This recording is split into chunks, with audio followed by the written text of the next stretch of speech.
윤석열 정부 집권 3년 차에 치러진 22대 총선에서 유권자들은 정권 심판을 선택했습니다. 오늘 총선 패배 책임을 지고 국민의힘 한동훈 비상대책위원장이 사퇴했고 지도부 공백 상태인 여당 내에선 차은패 책임 논란 등 후폭풍이 는 분위기입니다. 한편 다시 거대 야당으로 거듭난 더불어민주당 이재명 대표는 선거 이후에도 겸손한 자세로 주권자의 목소리에 귀를 기울여야 한다고 다짐했습니다. 이번 총선 결과 나타난 민심 분석과 향후 전국 전망, 김현주 시사평론가 최진봉 성모예대 교수와 함께 이야기 나눠봅니다. 안녕하십니까? 어서 오십시오. 오늘의 첫 번째 이슈 화면으로 보시죠.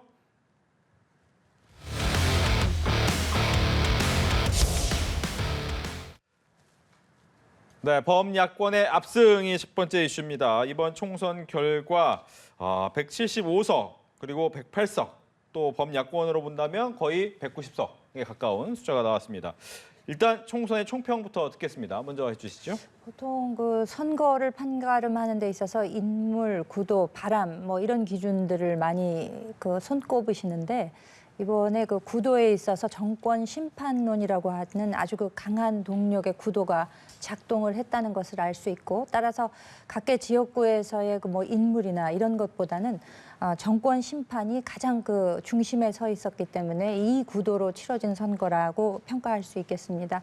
사실 그 보수 지지층에서는 출구조사 처음 결과 발표가 나왔을 때 이제 두 자릿수로부터 이제 시작되는 예측 의석수가 나와서 상당히 그 멘붕에 빠지는 그런 결과가 있었는데 그럼에도 이제 개표가 진행되면서 차곡차곡 한 석씩 쌓았음에도 불구하고 108석에 그치는 결과 따라서 이제 범야권을 포함하게 된다면 총 192석이기 때문에 이거 뭐 상당히 어마어마한 숫자의 의석이라고 할 수 있어서 향후 이 정부의 행로에 상당히 그 암울한 미래가 예측될 만한 그런 결과가 아닌가 그렇게 평가합니다. 네, 정권 심판론이란 구도에서는 밀릴 수밖에 없었다라고 평가를 하셨어요.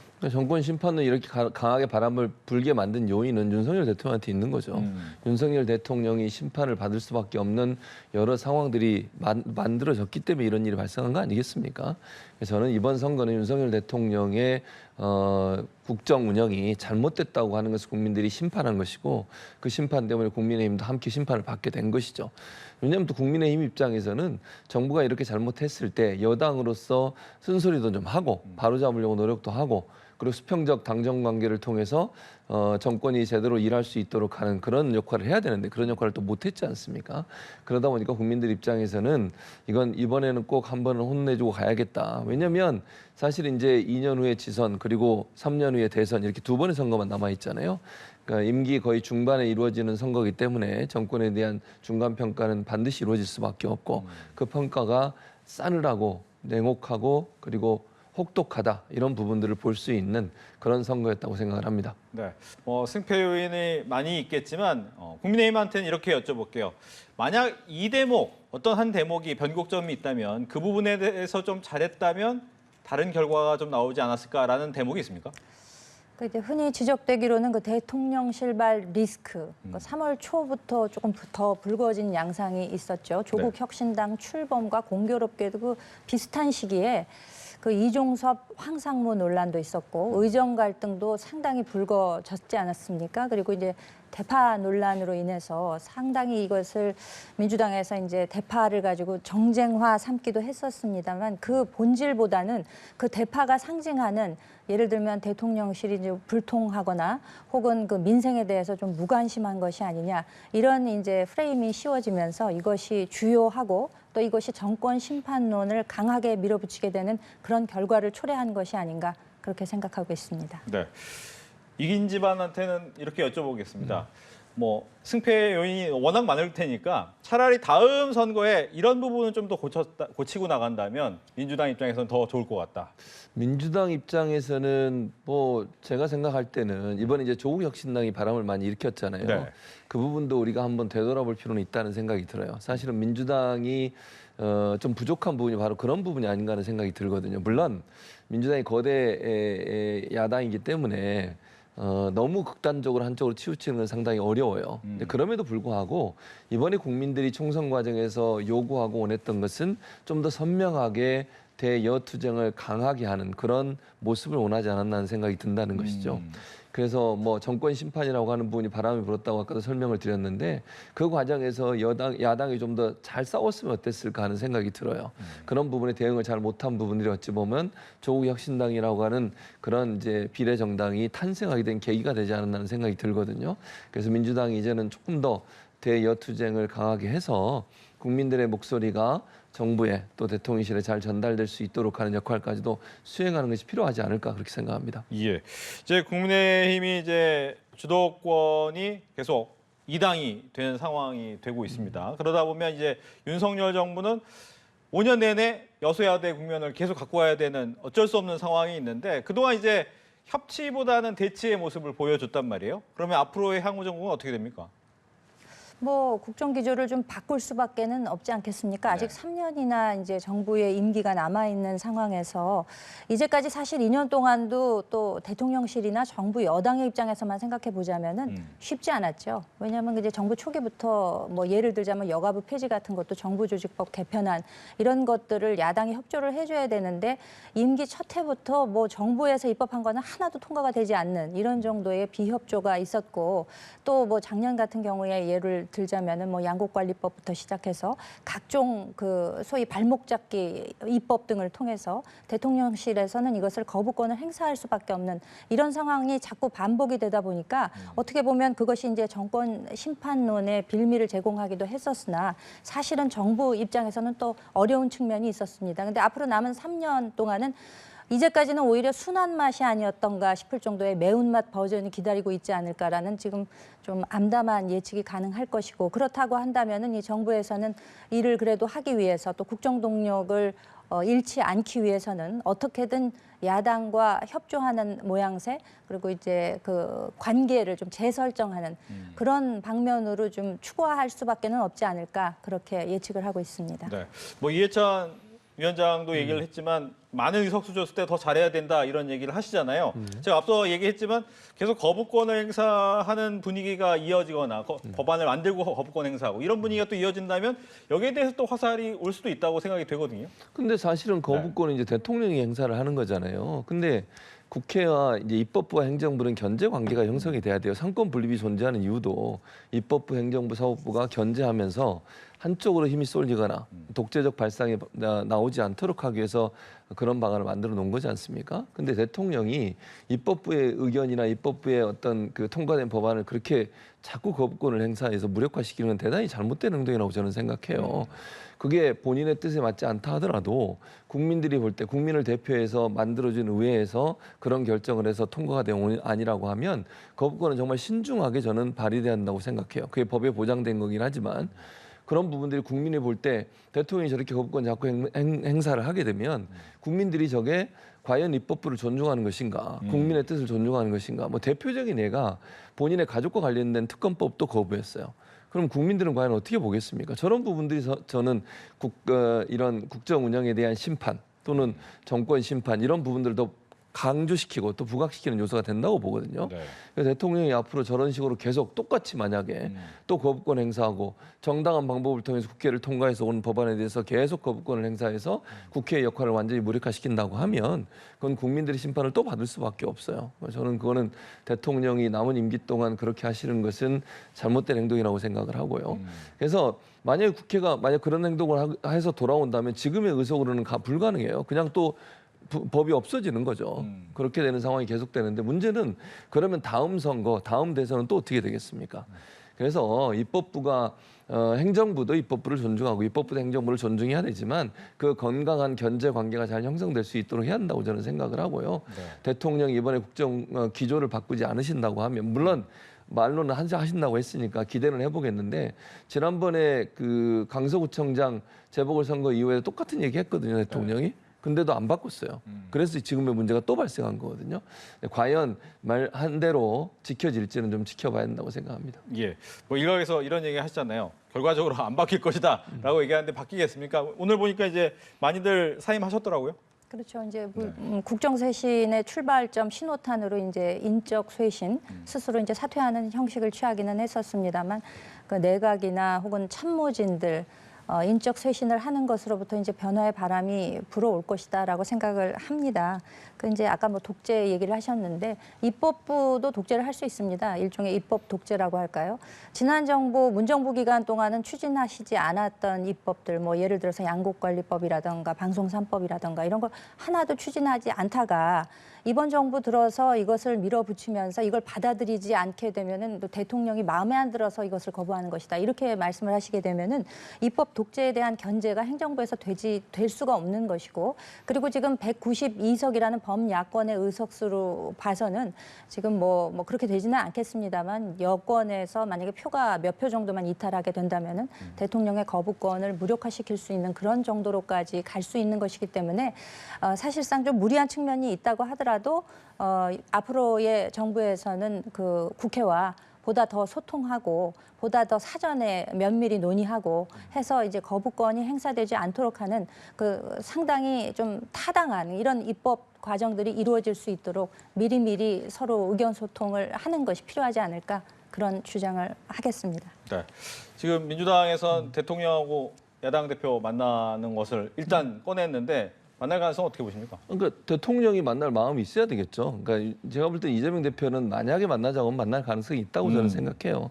근데 대통령이 과연 야당 대표를 만날 마음이 있는지 2년 동안 한 번도 만나지 않았잖아요. 이재명 대표가 몇 번에 걸쳐서 요청을 한 적으로 제가 알고 있는데 윤석열 대통령은 한 번도 그 요청에 대해서 응답을 안 했어요. 근데 잘 생각해 보세요. 거대 야당 그리고 여소야대 시대 여소야대 국정에서 야당 대표를 한 번도 만나지 않고 국정을 운영하는 대통령에 대해서 불통이라는 얘기가 나올 수밖에 없는 거예요. 대통령이 모르겠습니다. 본인은 어떤 생각에서 그런 생각을 하는지 모르겠는데 어쨌든 이 야당과의 소통이 없이는요 사실은 국정 운영이 어려워요. 특히 여소야대 이렇게 차이가 많이 나는 여소야대 상황에서 야당과의 소통은 필수적인 것인데 그런 부분들이 좀 부족한 부분은 이번에 이제 본인이 바뀌겠다고 얘기했으니까 한번 기대를 해보겠습니다만 소통을 좀 더 강화하는 것이 본인의 나머지 국정 운영을 좀 더 수월하게 할 수 있는 방법이 될 거다 그렇게 생각합니다. 예. 화성 의뢰에서 당선돼 돌아온 개혁신당의 이준석 대표 얘기만 더 해보겠습니다. 이준석 대표 같은 경우에 상당히 어렵겠다라는 예상을 했는데 그 예상을 다 깨고 기사회생이라고 해야 되나요? 예, 살아 돌아왔습니다. 그리고 나서 바로 대통령을 향해서 강한 목소리를 내기 시작을 했는데 국민의힘 입장에서는 껄끄럽기도 하고 이 힘을 좀 합쳐야 되나 이런 고민도 있을 것 같기도 하고요.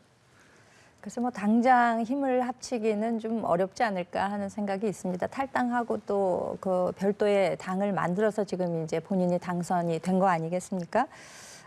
상당히 그 개인기로 돌파를 하지 않았나라는 생각을 해보는 것이 이제 블랙아웃 기간이라고 하죠. 소위 그 깜깜이 여론조사 발표 금지 기간이 되기 전에 네. 마지막 발표에서 그 상대 공영훈 후보가 41%였고 이준석 후보가 30%였던 것으로 저는 기억을 하고 있는데 그러면 상당한 차이 아니었겠습니까? 그런데 그 한 6일 정도에 이제 이것을 따라잡고 골든 크로스를 이뤄냈다는 것인데 이건 상당히 개인기에 또 근거를 했다라고 할 수 있을 것이고 평균 연령이 34세 전국에서 가장 젊은 지역구라고 하는 화성을을 선택한 것도 그랬고 그리고 공영훈 후보가 가지고 있는 뭐 아빠 찬스 논란 소위 얘기해서 그 증여 관련 그리고 공정 이슈 이런 것들을 집요하게 공격을 하면서 상당히 선거 캠페인을 잘 펼쳤다. 그래서 그 해당 지역구에 있는 분들에게 상당한 호소를 했다. 그래서 이제 이와 같은 결과가 나오지 않았을까라는 생각을 해보게 되고 지금 이제 지역구에서 이준석 대표가 당선이 되었고 비례대표에서 2석 네. 가까스로 0.03%로 해서 천하람 후보까지 그치. 이제 당선이 됐습니다. 3석을 가진 정당이기 때문에 앞으로 뭐 독자적인 행보를 하지 않을까. 그리고 이제 여당을 향해서는 반윤을 기본으로 하고 있기 때문에 상당한 공격적인 스탠스를 취하지 않을까. 그래서 뭐 어떤 분들의 경우는 뭐 합당 이런 이야기들을 하시는데 당분간은 좀 어렵지 않을까 저는 그렇게 보고 있습니다. 이준석 대표의 앞으로의 행보. 윤석 대표는 일단 이제 현 정부에 대한 비판적 입장을 계속 견지를 할 거예요. 그래야 본인의 가치를 할까요? 몸값이 계속 커지는 거니까요. 다만 이제 앞으로 국민의힘이 어떻게 갈 거냐 하는 부분을 좀 생각을 해보면 네. 당권 경쟁에도 뛰어들 거 아니겠습니까? 그리고 그렇죠. 이제 당권 경쟁 과정에서 여러 가지 갈등이 있을 수 있거든요. 그리고 비윤과 친윤 간의 갈등도 저는 어느 정도 발생할 가능성이 있다고 봅니다. 네. 왜냐하면 지금 국민의힘에 살아서 돌아온 이제 의원들 입장에서는요, 대통령실과의 관계를 이대로 가서는 안 된다고 하는 강한 메시지가 나올 가능성이 있어요. 왜냐하면 국민의힘 입장에서 앞으로 선거를 2번을 더 치러야 돼요. 이 정권이 끝나기 전에. 그렇다고 하면 지금과 같은 당정 관계 속에서는 도저히 선거를 이길 수 없는 상황이 된다고 볼 겁니다. 그럼 대통령실에 좀 더 쓴소리를 할 수 있는 그런 지도부의 구성을 원할 거고요. 그랬을 경우에 이준석 전 대표가 할 수 있는 역할이 또 있지 않을까 하는 생각이 개인적으로 들어요. 그리고 하나 더 대선 과정에서 지금 현재 거론되는 대권 후보들이 과연 이재명 대표와 경쟁해서 이길 수 있는 상대가 되냐 하는 부분에 대한 평가가 있을 거고요. 그런 과정에서 그런 평가에서 좀 어려움이 있다고 판단되면 또 이준석 전 대표가 거론될 가능성이 있습니다. 그래서 그런 여러 가지 이 정치적 상황들을 고려한다고 하면 앞으로의 여러 가지 행보에서 이준석 전 대표가 할 수 있는 역할들이 있을 거고 그것이 국민의힘과 연계돼서 역동적으로 움직여지는 방향으로 가지 않을까 그렇게 예상을 해봅니다. 네, 그 얘기는 다음 이슈에서 바로 이야기를 해보겠습니다. 두 번째 이슈로 넘어가겠습니다.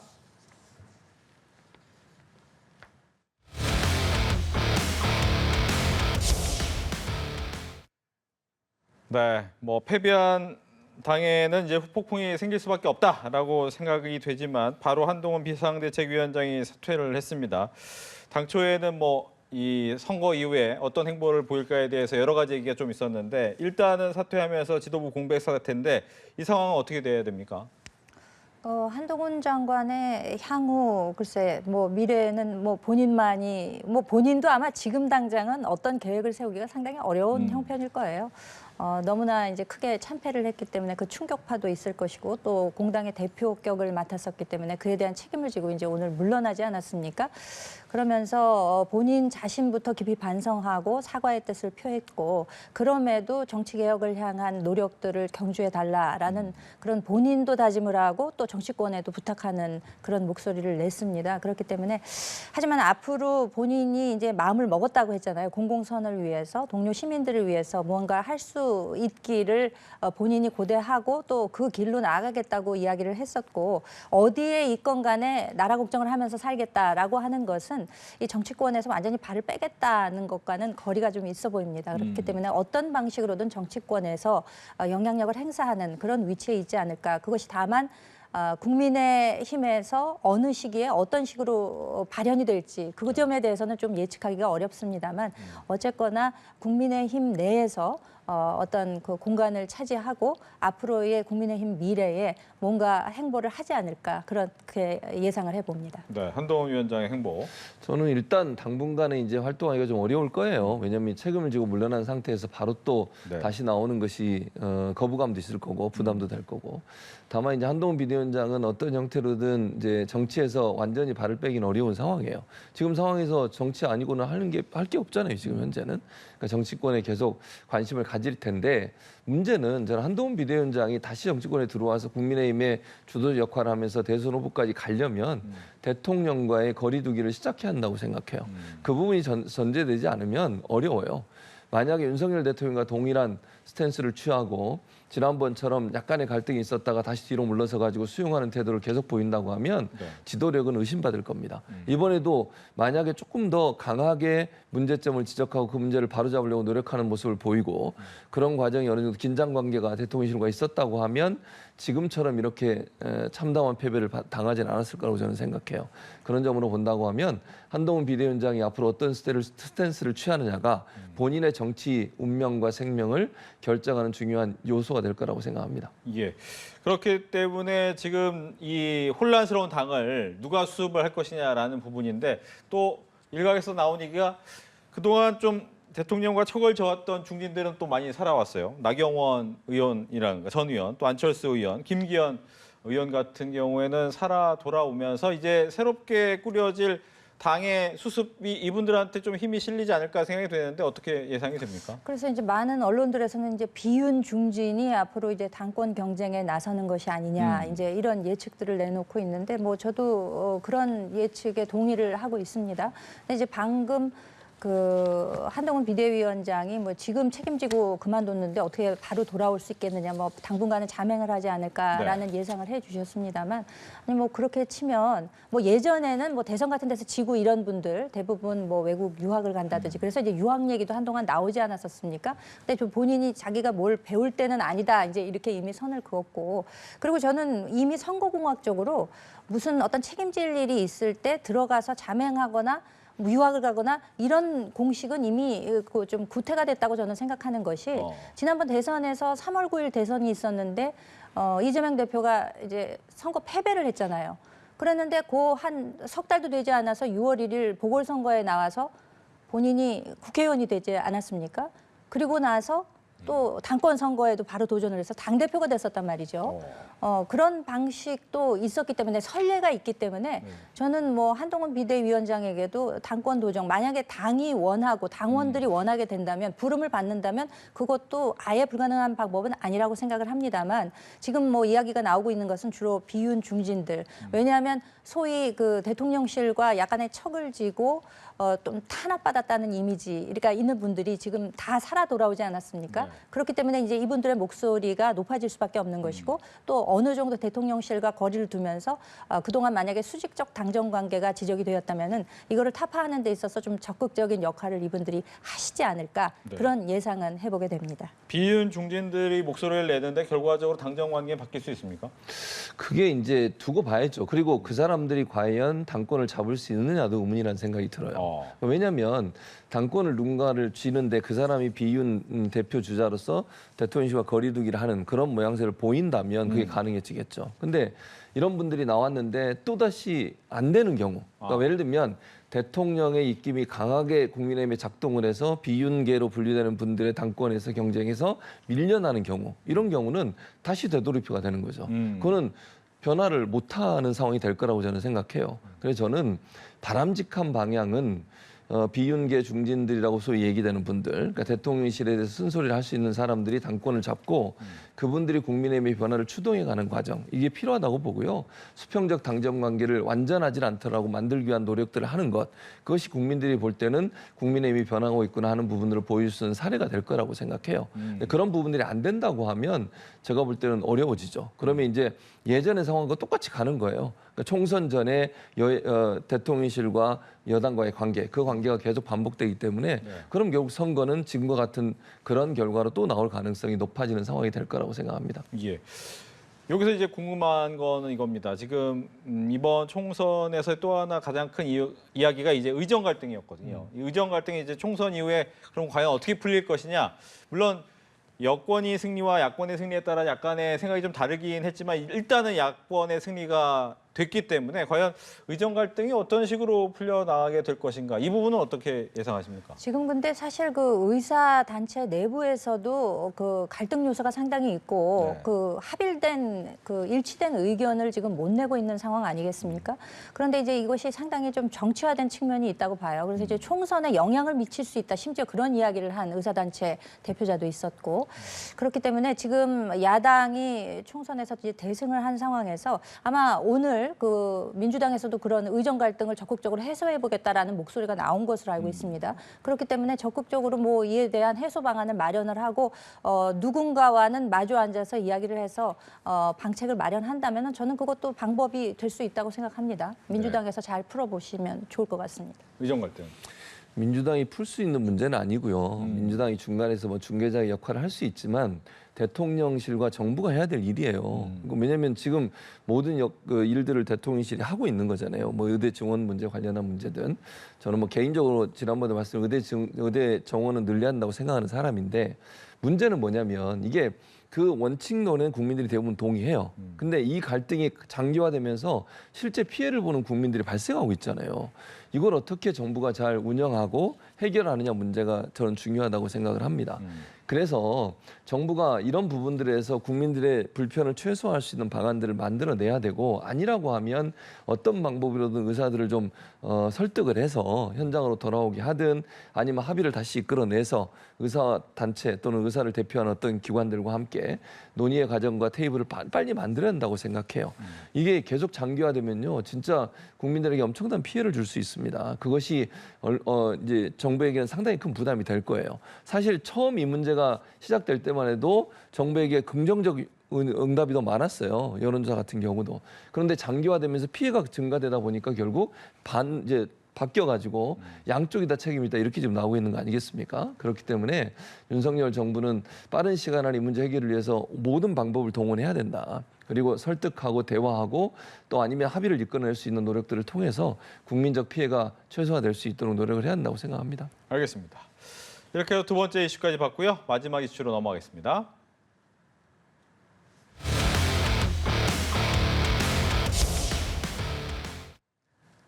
네, 국민의 위대한 승리다. 이재명 대표가 총선 결과에 대한 이야기였는데 총선 선거운동 때는 굉장히 톤이 높으셨는데 어제부터 목소리 톤이 좀 많이 낮으시더라고요. 아무래도 이제 겸손한 모습을 보여야 되고요. 네. 두 번째는 물론 민주당이 잘한 부분도 있을 수 있는데 그거보다는 사실 윤석열 정권의 실패, 무능함 이런 부분들이 결국은 이런 결과를 불러온 하나의 요인이 되지 않았겠어요. 그럼 민주당 입장에서 우리가 잘해서 했습니다라고 얘기하기 어려운 상황이에요. 그러니까 민주당도 물론 뭐 잘한 부분이 있을 수 있겠죠. 그럼에도 불구하고 이번 총선의 결과는 냉엄한 국민적 여론의 심판 그것이 결국 지금의 결과를 만들어 왔기 때문에 윤석열 정권의 어떤 실패, 무능 이런 부분들이 결국은 요인이 됐다고밖에 볼 수 없어요. 그러면 이런 결과를 주신 국민 앞에 겸허히 서야죠. 왜냐하면 민주당도 만약에 그런 상황이 되면 또 심판받을 수 있는 거잖아요. 민주당 입장에서는 이런 상황을 보면서 더 열심히 해야 되겠구나. 국민의 뜻이 이렇게 엄중하구나. 국민의 뜻을 받드는 야당의 역할을 해야 되겠구나. 이런 마음이 들었기 때문에 저는 겸허하게 이걸 받아들이겠다. 이렇게 얘기했다고 생각합니다. 네. 뭐 저는 반갑게 받아들입니다. 왜냐하면은 뭐 이미 민주연구원 등을 통해서 뭐 여러 자료들을 가지고 계셨을 것이고 그리고 그 어제 그 상황실에서도 상당히 일찍이 입장을 하셔서 네. 많은 분들이 그 개표 결과를 지켜보시는 모습을 보면서 환호도 하고 했습니다만 상당히 의도적으로 좀 낮은 자세를 취하는 것으로 저도 관찰을 했거든요. 그렇기 때문에 지금 뭐 민생 문제가 녹록치 않기 때문에 우리가 기쁨을 표할 때가 아니다, 박수 칠 때가 아니다. 라는 자세를 취한 것은 저는 좋다고 봅니다. 그렇기 때문에 앞으로 이제 저렇게 민생 해결에 있어서 적극적인 자세를 거대 의석을 가지고 있는 야당도 책임 있는 자세로 임하는 것이 좋다고 생각하고요. 정부와 협조할 부분이 있다면 반드시 협조를 해서 정말 이 민생 해결에 여와 야가 따로 있을 수 없는 것이니까 다 함께 노력을 하면 좋겠다는 생각입니다. 네. 갑자기 생각난 건데 이 민주당 입장에서 이번 선거를 통해서 어느 부분이 더 가슴 아플까라는 생각을 좀 해봤어요. 예를 들면 도봉 같은 경우에는 안규령과 김재섭. 근데 예상 밖에 이제 김재섭 후보가 당선이 된 부분이 있고 동작 같은 경우에는 6번 이상 찾아간 이재명 후보의 지원에도 불구하고 졌단 말이에요. 어떤 곳이 더 가슴 아픈 곳입니까? 뭐 가슴 아프다기보다는 좀 아쉬움이다 이렇게 표현해 볼게요. 이재명 대표 입장에서는 사실은 동작을이 아쉽게 느껴질 거예요. 왜냐하면 정말 공을 많이 들였고 물론 왜냐하면 이 기본적인 구도로 보면 나경원 전 의원이 그러니까 나경원 지금 당선이 훨씬 더 유리한 상황이죠. 왜냐하면 인지도 면이나 또 처음에 여론조사 했을 때만 해도 나경원 당선이 훨씬 더 높았었어요. 근데 유사명 정치 신이라고 하는 사람이 거기 뛰어들어서 경쟁을 하는데 그게 이제 쉬운 일은 아니죠, 사실은.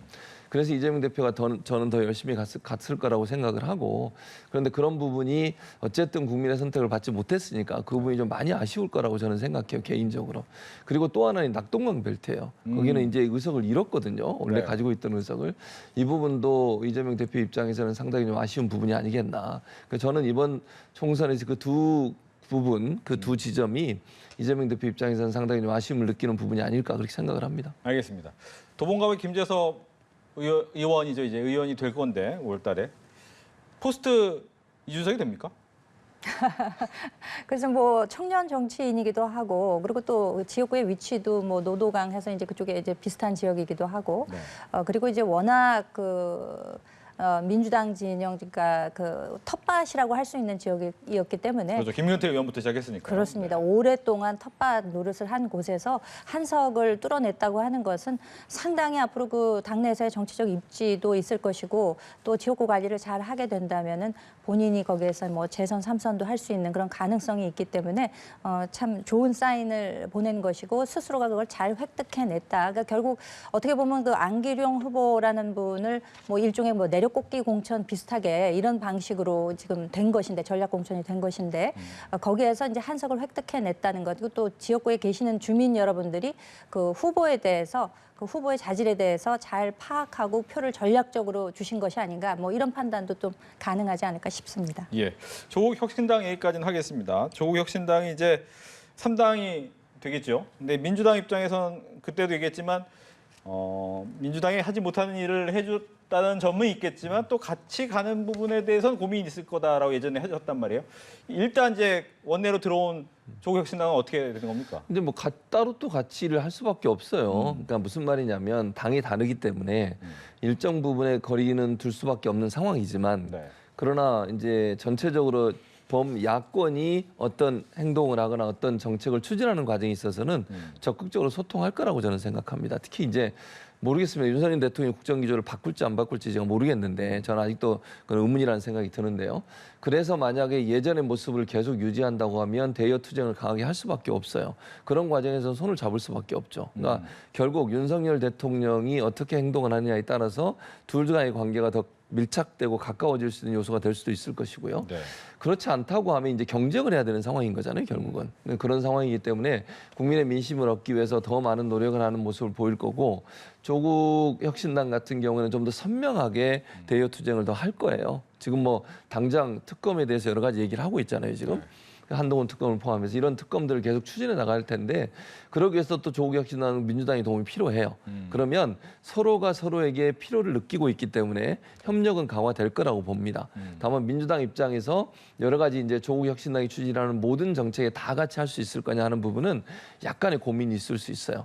거대 야당이 또 대권까지 바라보고 있는 거대 야당 입장에서는 중도층을 완전히 포기할 수 없기 때문에 선명성을 내세우는 조국 혁신당과의 일정 부분의 차이는 뭐 이건 불가피하게 나타날 수밖에 없어요. 네. 이 부분이 어떻게 잘 조화될 거냐 하는 부분은 앞으로 이제 정치력을 발휘해야 되는 상황이다 이렇게 생각합니다. 예, 조국 혁신당은 계속 특검 얘기할 것 같아요. 뭐 그렇지 않겠습니까? 네. 오늘 첫날부터 뭐 대검에 가가지고 뭐 김건희 여사 수사하라 이런 이야기를 했다고 하는데 아니 지금 그 조국당의 12분 중에 검사가 과연 몇 분입니까? 엄청 많으시잖아요. 그분들 대부분 뭐 징계받거나 수사받거나 기소되거나 이런 분들인데 아니 검찰에서 그 근무하던 분들이 그렇게 많은데도 불구하고 아니 가서 누구를 수사하라 말아라는 얘기, 소환하라 말아라는 얘기를 어떻게 거기 가서 하실 수 있는 것인지 지금 뭐 오늘 총선이 끝나고 첫날인데도 불구하고 이제 저런 방식으로 이제 계속 나아가겠다라는 것은 뭐 일견 조국 혁신당의 존재 이유에 대해서 이해가 안 가는 것은 아니지만 계속 저런 방식으로 갈 것인지 참 의구심이 드는 그런 대목이 아닐 수 없습니다. 알겠습니다. 이렇게 해서 정치권 이슈 두 분과 함께 이야기 나눠봤습니다. 오늘 이야기 잘 들었습니다. 고맙습니다.